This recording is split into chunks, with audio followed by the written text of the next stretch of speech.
Há relatos de que o exame médico oficial do estado sobre Nolan Wells já foi concluído, mas os resultados ainda não foram divulgados. Acho que isso nos diz algo importante.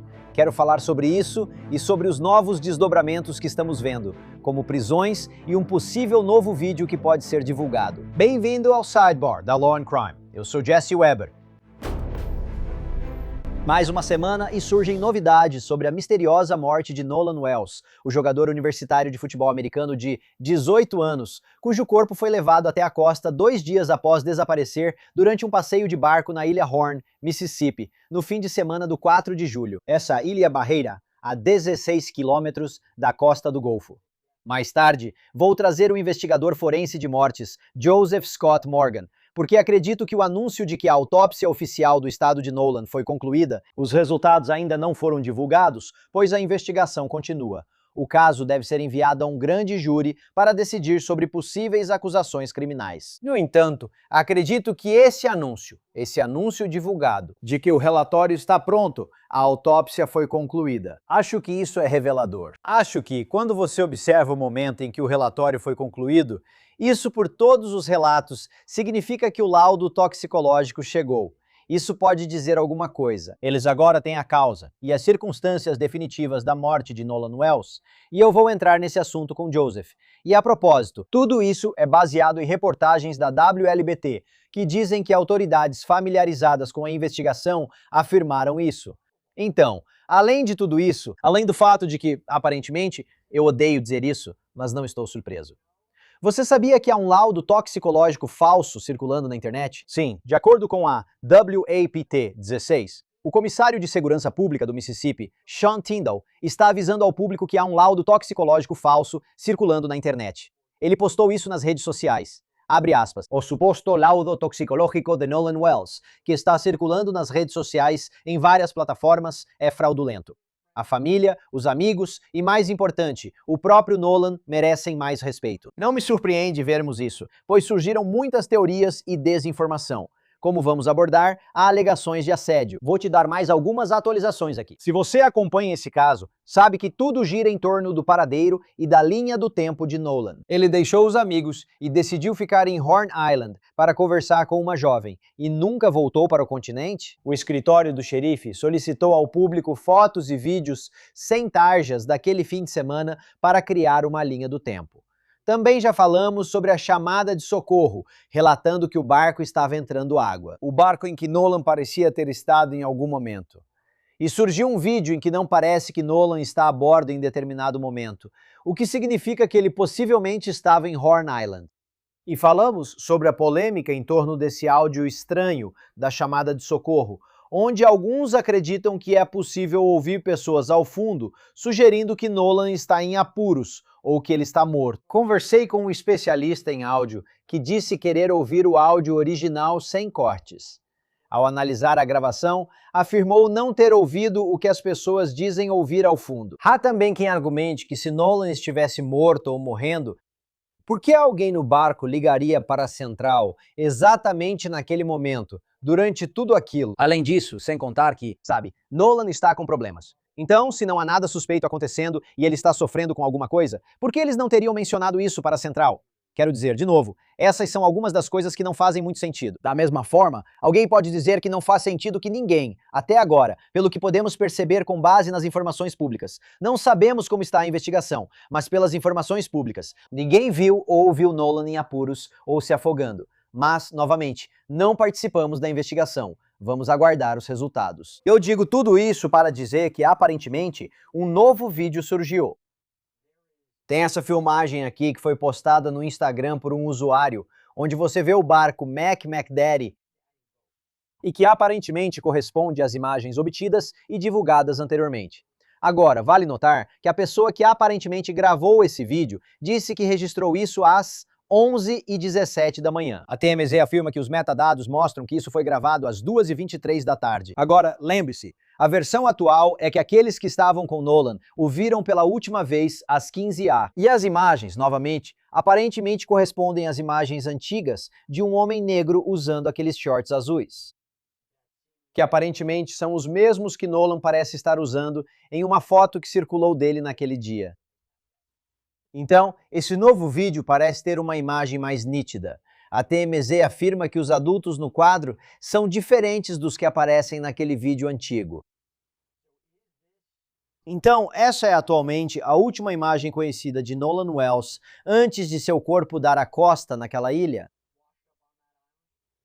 Preciso falar também sobre outra atualização. Ameaças, certo? Então, aparentemente, agora pelo menos 2 pessoas foram presas e acusadas de supostamente fazer ameaças relacionadas ao caso de Nolan Wells. O Cincinnati Enquirer relata que Michelle Francine Edwards supostamente fez 30 ligações para 2 escritórios do governo estadual sobre bombas, os escritórios que investigam a morte de Nolan. O Sacramento Bee relata que Joseph Alfredo Vasquez do Marque foi acusado de enviar ameaças relacionadas a explosivos nas redes sociais para um juiz. O enteado dele, Warren Hudson, amigo de Nolan, estava no barco com o Nolan naquele dia e enfrenta ao menos uma acusação federal. Essas mensagens são bem assustadoras. Dizem, um pacote vai chegar no escritório de vocês em breve. Vai mandar vocês pelos ares quando vocês o virem. LOL, talvez seja melhor ter os caras aí para conferir também. Sangue. Tanto sangue por toda parte. Difícil de limpar, ainda mais em um barco. O seu vai ser rápido, prometo. Tenho todas as suas informações. Nem o FBI pode impedir isso. E isso vem logo após a família de Nolan indicar que eles também têm sido assediados, que eles também têm recebido ameaças. Veja, apesar de serem alegações e não sabermos o motivo ou as circunstâncias, o que isso destaca não é apenas o quanto de atenção esse caso recebeu, mas também o quanto as pessoas estão emocionalmente envolvidas nesse caso, de um lado ou de outro. Com isso em mente, quero abordar outro assunto: a autópsia oficial do Estado. Isso ocorreu após a família de Nolan solicitar uma autópsia independente, como mencionamos antes. Causa e modo de morte indeterminados. Foi limitado, certo? Foi limitado no sentido de que foi relatado o que eles tinham do corpo de Nolan, que a garganta de Nolan não estava presente. Acreditava-se que o IML do Estado guardara partes da garganta e pescoço para mais testes, mas agora estamos ouvindo que a autópsia oficial foi concluída. O que isso significa? O que devemos entender? Quero chamar o investigador forense Joseph Scott Morgan, da Universidade Estadual de Jacksonville, e apresentador do podcast Body Bags. Joseph, sempre bom te ver. Obrigado pelo seu tempo, sei que você é muito ocupado. Fale comigo antes sobre isso. Sem o conteúdo, só podemos especular, mas acredito que ainda revela algo. Acho um momento interessante. Acho interessante o momento em que concluíram isso, caso a reportagem seja verdadeira. O que isso te diz? Bem, completo significa completo. Você pode literalmente levar isso ao pé da letra, porque eles não vão dizer isso. Jesse, só se eles tiverem o laudo toxicológico. E eles têm o laudo histológico, que é o relatório microscópico. Eles têm essas coisas. Então, sabe, se você pensar em um relatório de autópsia, em termos bem gerais aqui, ele tem basicamente 4 componentes. Você tem o exame físico macroscópico, que fazemos no laboratório de autópsia, certo? Onde estamos olhando tudo, estamos examinando os órgãos e tudo mais. Depois há os testes químicos, a toxicologia, que terá um relatório bem abrangente. Chamamos isso de painel padrão. Então, você cita a droga dentro do razoável. Ok, não estou falando de algo exótico, mas dentro do razoável, drogas de abuso, drogas prescritas. Quero dizer, nós até testamos aspirina, você vai ver salicilatos lá. Claro, o teor de álcool no sangue é um ponto importante aqui, certo? Isso é algo em que estamos pensando. E além disso, a terceira parte será o relatório histológico, onde você realmente coleta as amostras, como os pulmões. Pulmões e outros tecidos coletados são colocados em lâminas para análise microscópica. O médico vai emitir um relatório sobre isso. Aqui está a conclusão disso. Você também vai ter o atestado de óbito.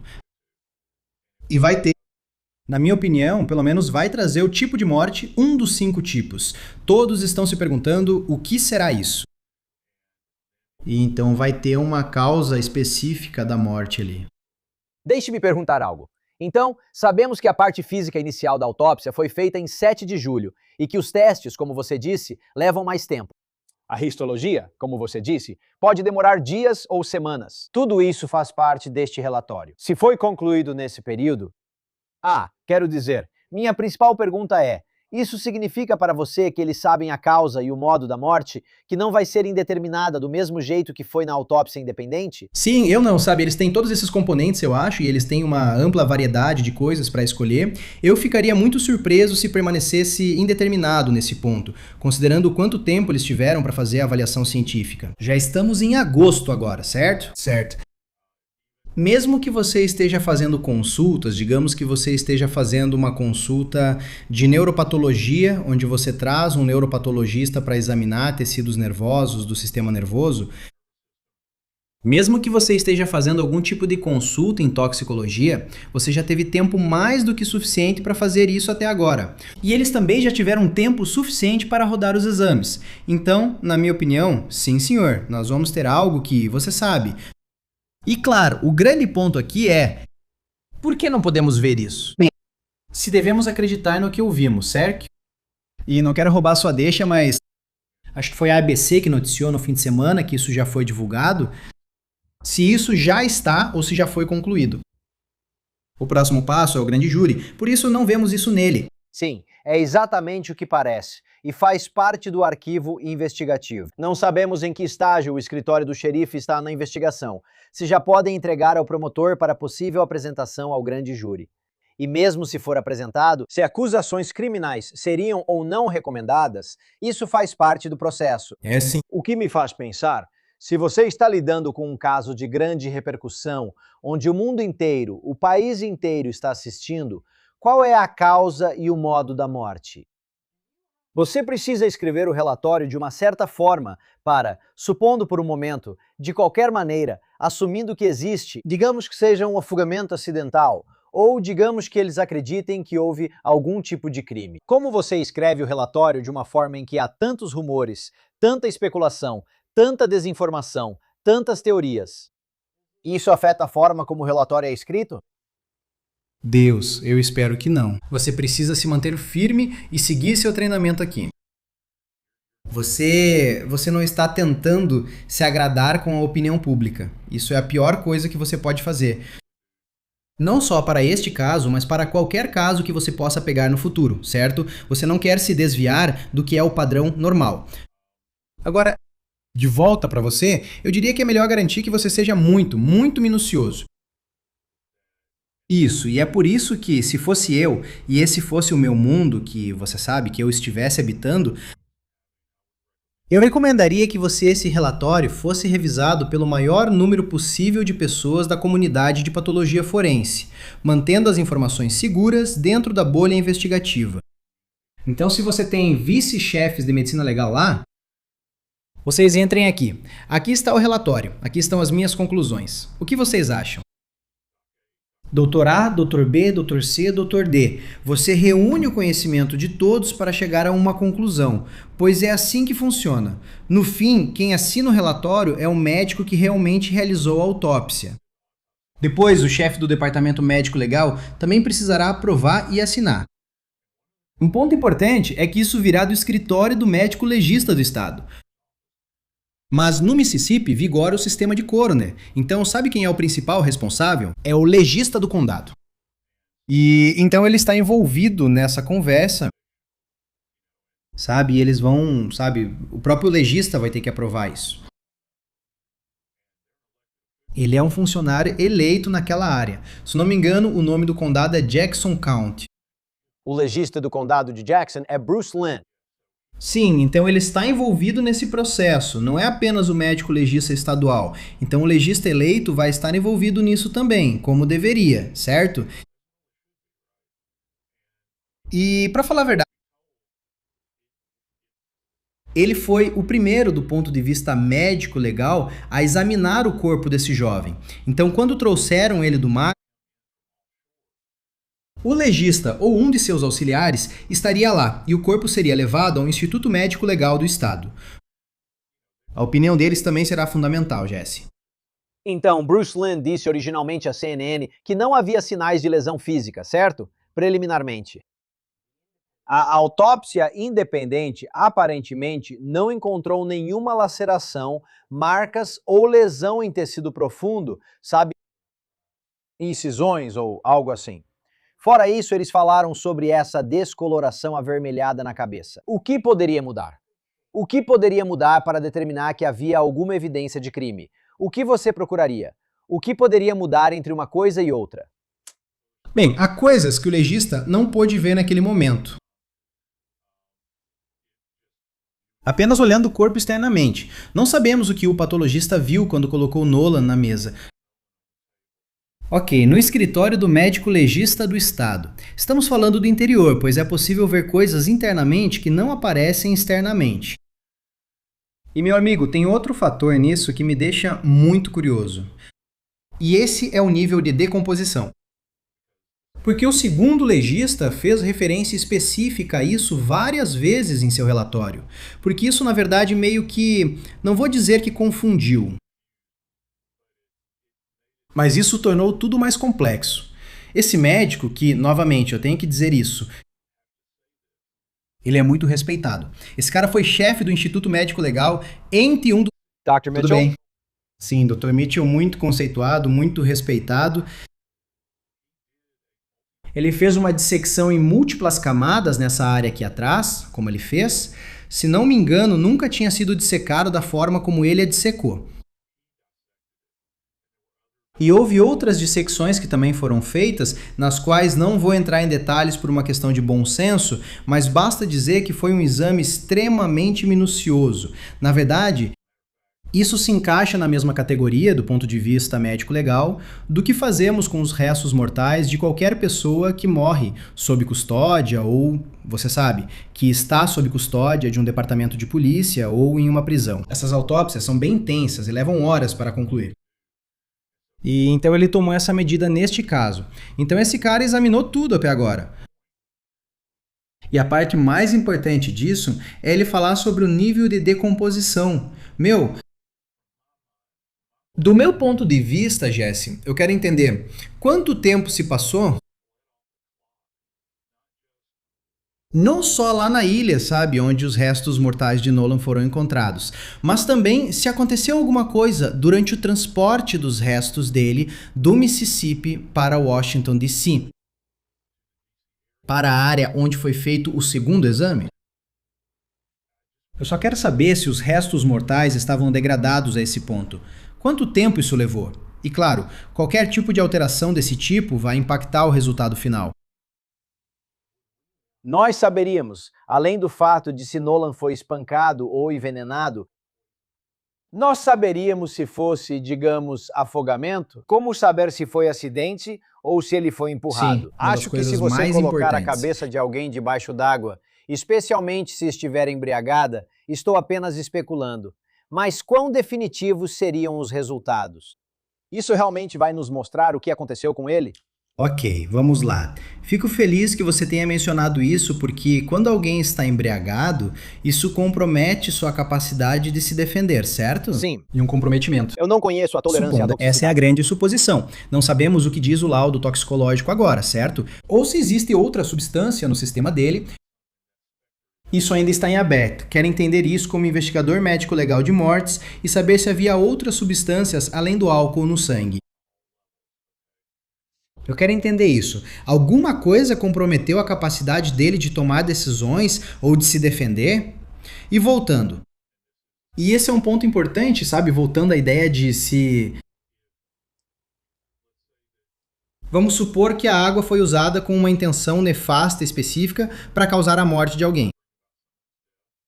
Procurei ser o mais jurídico possível ao afirmar isso. Que, você sabe, a água é realmente utilizada como uma arma. Ok, vamos dizer isso. Tentar encontrar qualquer coisa externamente no corpo, isso é meio que uma batalha difícil, cara. Isso é difícil de fazer. Então, muita dessa informação que chegaria ao médico legista, isso terá que vir da polícia. O que descobriram ao interrogar as pessoas, o que elas disseram? Identificar inconsistências nas declarações, esse tipo de coisa. E sobre seu ponto anterior, você não sabe, onde o departamento do xerife está agora com as conclusões deles, sabe, o que eles chegaram a descobrir nas entrevistas, que tem certeza que foram bem longas e intensas. E vai ter muita gente. Se eles localizaram qualquer pessoa que estava naquela ilha, eu vi o vídeo daqueles barcos. Adivinha só? Se eles verificarem o registro dos barcos e estiverem registrados no estado do Mississippi, do Alabama ou onde quer que seja, eles também estão entrando em contato com essas pessoas. Eu aposto com você que é isso mesmo que está acontecendo. Então, algumas coisas aqui. O relatório do legista incluiria partes da investigação do xerife para esclarecer o ocorrido. Não seria surpresa se isso acontecer, como entrevistas e afins. Sim, e vai incluir. Provavelmente haverá alguma referência a isso, não sei até que ponto. Então você vai ter o relatório do médico legista e, acredite se quiser, também vai ter o relatório do coroner. E essas duas coisas andam juntas, certo? E vai ser assim, você vai até ver o cabeçalho no topo que vai... o timbre do coroner do condado, sabe? Tudo certinho. E eles vão ter escrito um relatório sobre o que viram. Também vão falar sobre as interações que tiveram com a polícia. Agora, quão profundo isso vai em relação às linhas de questionamento que envolvem, sabe, qualquer uma das eventuais pessoas periféricas envolvidas nisso? Não posso comentar e não sei quanto o legista incluiria. Vou te dizer. Eu ficaria surpreso se representantes do departamento do xerife não estivessem presentes nessa autópsia também. Eles teriam enviado o pessoal fisicamente para lá. Se não fizeram isso, que vergonha para eles, porque você precisa estar lá para ter essa conversa. Falo de presença física, não de acessar um serviço de streaming para isso. Falo de estar cara a cara. Doutor, o que é isso? Explique para que eu entenda. Voltando àquela autópsia independente, quando disseram que havia componentes da garganta, talvez do pescoço também, que foram removidos ou estavam presentes. Nós presumimos que isso significa que o médico legista do estado fez testes adicionais nisso. O que podemos esperar em relação a esses testes? E que pistas isso pode revelar? Ok, vou te contar o que eles provavelmente retiveram. Não tenho certeza, mas normalmente estamos falando desde a língua até onde a traqueia realmente se bifurca para os pulmões. Então todo esse sistema estrutural que está ali, tudo isso teria sido retido. Eles ainda têm posse disso. Comece examinando a língua em busca de traumas não visíveis apenas ao abrir a boca durante a autópsia. E você vai procurar por mordidas na língua, qualquer tipo de contusão que possa estar ali. Uma das coisas que eles teriam feito na autópsia, sabe, você estava falando da possibilidade de o afogamento ter sido usado como arma. Uma das coisas que procuramos, se todos pegarem a ponta da língua e colocarem entre os lábios e a gengiva, isso é chamado de frênulo. Aquele pedacinho de tecido pode se romper se alguém estiver segurando sua boca assim, como numa sufocação. Isso já foi examinado minuciosamente. O tecido conjuntivo dentro do palato mole, descendo até a garganta, vamos olhar o ióide, certo? E ele diz em seu relatório que não conseguiu identificar o ióide. O ióide está com eles também, certo? Eles procuram por essas estruturas ósseas aqui em cima. Além disso, todos os corpos cartilaginosos que estão contidos aqui. Estamos falando da faringe e da laringe e, você sabe, da traqueia e todas aquelas estruturas que ficam ali. Também vamos observar os vasos, as carótidas, jugulares, e aqui está uma coisa importante bem aqui. Nós temos o que são chamados de músculos infraióideos, meio entrelaçados assim. Eles teriam feito uma dissecção detalhada nisso. Isso vai te mostrar se há algum sangramento subjacente bem aqui. Então eles mantiveram tudo isso. Não é só a sua traqueia, ok? Porque eu acho que muita gente pensa assim. Se você está preservando as coisas, você vai preservar tudo. E todas essas estruturas participam do processo de respiração, tanto na inspiração quanto na expiração. E aí você tem os pulmões. E a gente realmente não sabe qual é a situação. Eu não sei se eles preservaram os pulmões no Mississippi também, ou se eles foram dissecados e depois colocados de volta no saco. Eu sei que o médico lá em DC realmente fez um comentário sobre o que ele enviou. Eu não sei se você viu isso, Jesse, talvez não. Não me lembro, mas ele enviou o próprio exame histológico dele. Eu não então sabia ele disso. está...